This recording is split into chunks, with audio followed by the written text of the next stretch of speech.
De nouveaux programmes sur RTI2, la chaîne axée sur les jeunes effectue aujourd'hui sa grande rentrée. Le journal est désormais fixé à 19 h.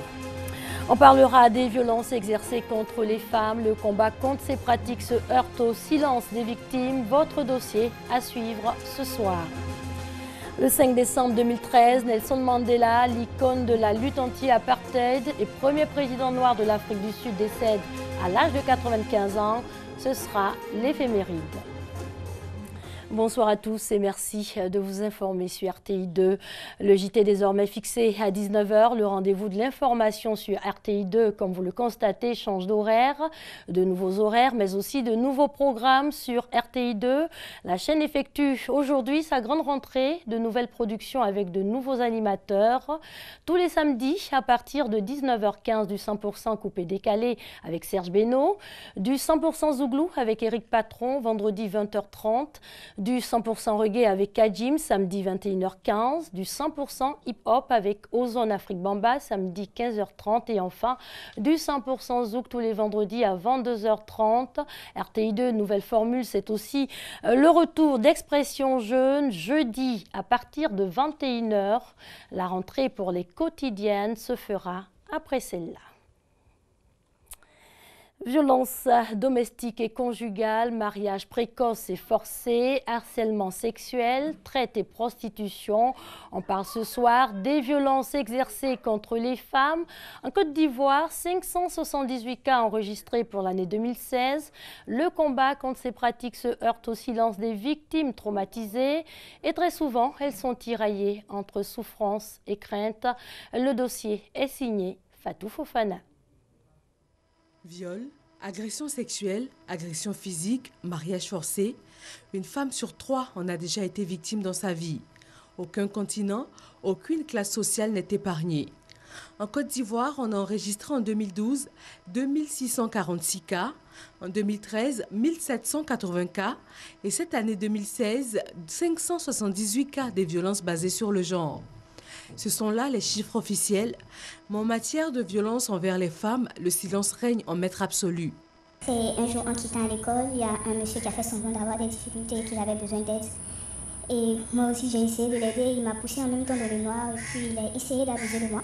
Il n'a pas pu, on peut dire, me violer, mais il est resté au bord. Il a quand même éjaculé. J'ai rien dit à personne. Bon, je sais pas pourquoi, de peur, j'avais peur et puis je sais pas, j'avais honte aussi. Et puis bon, j'ai pas voulu parler à quelqu'un de ce qui s'est passé. Mais malheureusement, quelques mois après, j'étais enceinte. Donc, j'ai dû en parler à la famille. Et on a dû faire face. Voilà. La honte, le sentiment de culpabilité, l'impression d'avoir été sali, déshonoré, autant de stigmates qui découlent des agressions sexuelles. Les médecins qui reçoivent ces cas ont appris à les détecter, même devant le silence de la victime. Oui, par son regard, par sa façon de s'exprimer. Des fois, elles ne se sentent pas en sécurité quand les parents sont là. Et puis, nous savons que nous avons le relais avec les psychologues qui, toutefois, avons établi ces faits-là.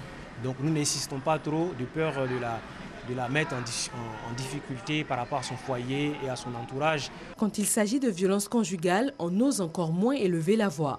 J'ai été victime de violences conjugales dans mon foyer. Ça a commencé d'abord par des gifles.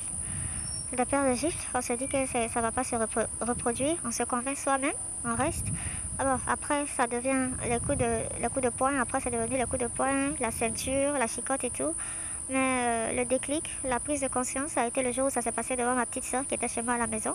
On était assis en train de discuter, le monsieur est venu m'empoigner devant elle, celle qui s'est interposée en pleurs et tout, essayer de l'en empêcher, mais vu son gabarit, c'était pas facile, mais bon. C'est ça qui a vraiment été le déclic, quoi. Depuis ce jour-là, j'ai abandonné, c'est un foyer que j'ai quitté. Les femmes victimes de violences conjugales n'ont pas toutes ce parcours. Elles ont rarement le courage de dénoncer leur partenaire, d'en parler, encore moins de s'en aller. Les lois contre les violences conjugales n'existent que dans 2 tiers des pays. Seuls 52 pays considèrent le viol conjugal comme un crime. Selon l'Organisation des Nations Unies, une femme sur 2 tuée dans le monde l'a été des suites de violences perpétrées par un partenaire ou un proche contre un homme sur 20. Victime de violences physiques ou sexuelles de la part d'un proche ou d'un inconnu, comment se fait la prise en charge médicale? La prise en charge va se résumer en 4 points. Premièrement, qu'est-ce qui s'est passé? Et après l'histoire, nous passons à l'examen clinique de la malade. Ça dit que nous allons examiner son corps.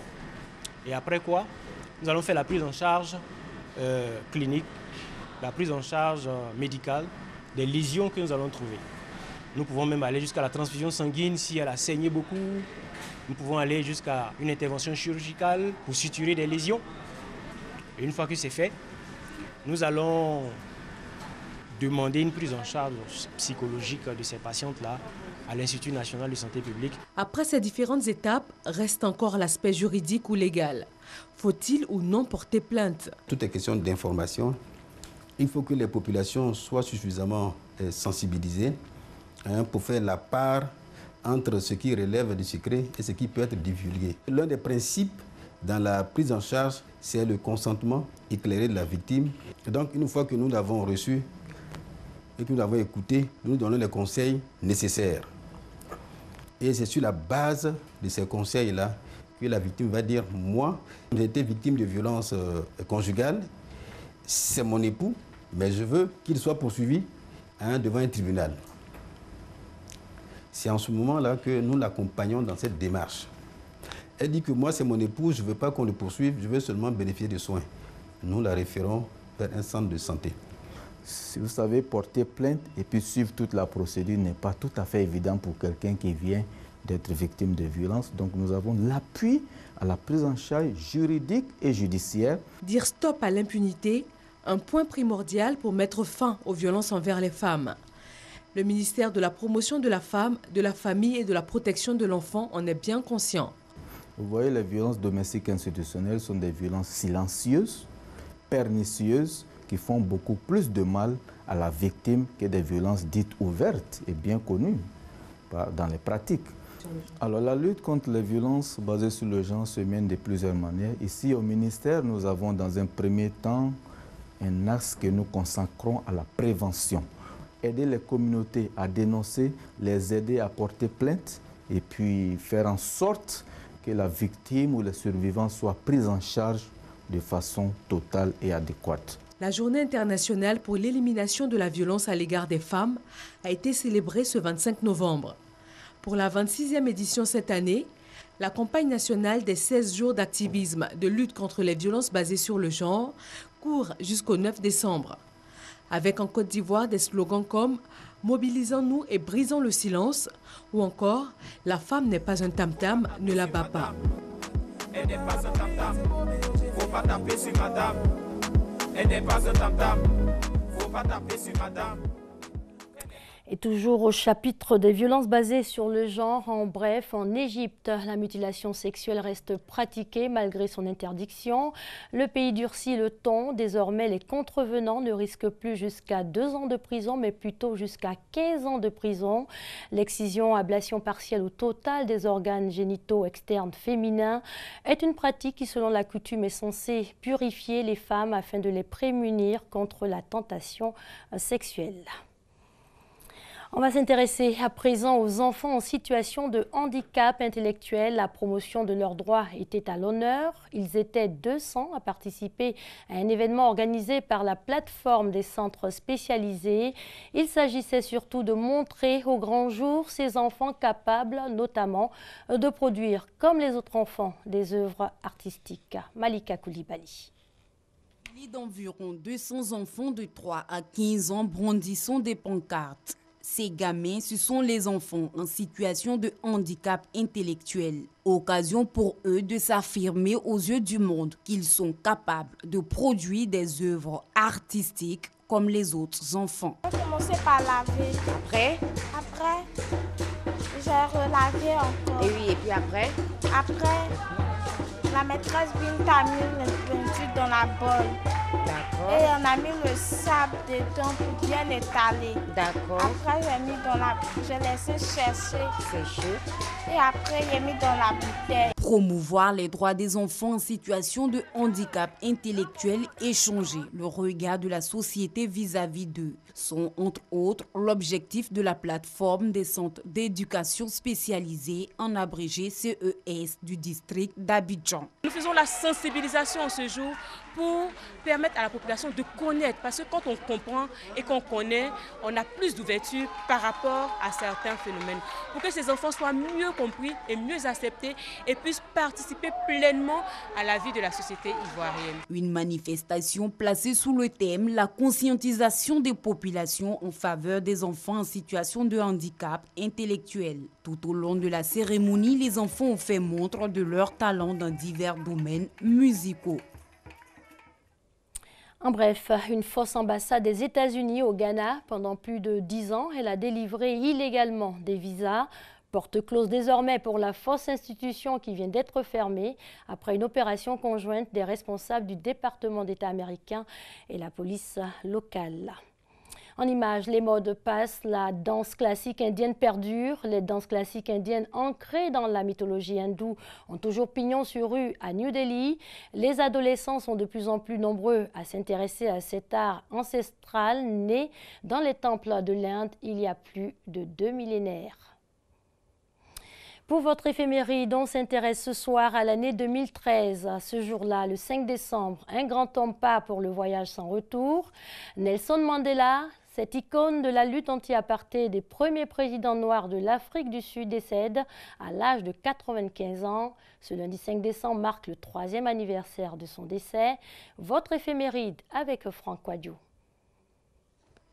Figure majeure du militantisme anti-apartheid, prisonnier politique le plus célèbre du monde et premier président noir de l'Afrique du Sud, c'est tout autant le père de la nation arc-en-ciel qu'un héros mondial qui s'est éteint le jeudi 5 décembre 2013 à l'âge de 95 ans. Nelson Mandela est né le 18 juillet 1918 dans le petit village d'Mvezo, dans le Transkei, dans le sud-est, au sein du clan royal des Tembu, de l'ethnie Xhosa.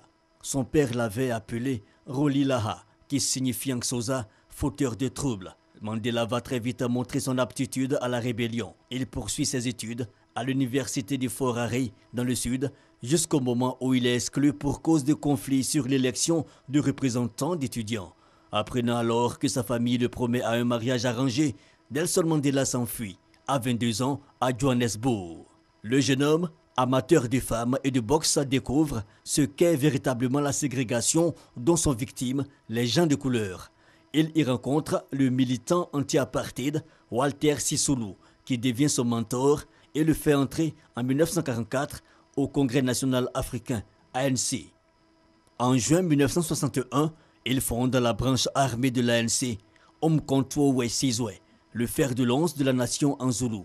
Il sillonne l'Afrique du Sud, va chercher du soutien auprès des pays frères en Afrique et dans le bloc soviétique en changeant régulièrement de point de chute et de couverture. Les premiers attentats à la bombe, très artisanaux, sont perpétrés à Durban, à Port Elizabeth et Johannesburg à la fin de l'année 1961. Il vise surtout des centrales électriques et des centres de délivrance de laissez-passer aux Noirs. Arrêté à plusieurs reprises, il fait partie en 1962 des membres de l'état-major d'Umkhonto we Sizwe raflé à Rivona, près de Johannesburg, jugé pour sabotage et tentative de coup d'État, des crimes passibles de la peine de mort. Nelson Mandela est condamné à vie.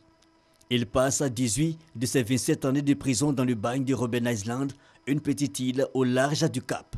Soumis à un régime de détention draconien, Nelson Mandela ne répond plus qu'au matricule 4666-4. Son nom, son visage sont bannis d'Afrique du Sud.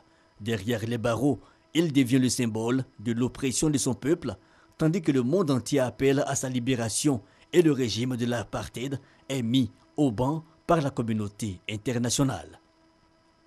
Il sera libéré le 11 février 1990. Il prône désormais la non-violence. L'Afrique du Sud menace alors de sombrer dans les règlements de compte et la guerre civile, mais c'est lui qui a appris en prison à comprendre ses adversaires, à leur pardonner et à travailler avec eux, parvient à éviter le pire. Avec son ennemi d'hier, le dernier président de l'apartheid, Frédéric de Klerk, il réussit à s'entendre pour organiser les premières élections démocratiques multiraciales le 27 avril 1994. Pour avoir ainsi su dépasser leur antagonisme et mener leur pays à la réconciliation, les deux hommes partageront le prix Nobel de la paix en 1993. Nelson Mandela, Madiba, oui. Fin de cette édition. À noter sur votre agenda le journal sur RTI 2, désormais fixé à 19 h. Excellente soirée sur les antennes de l'RTI, la marque du service public.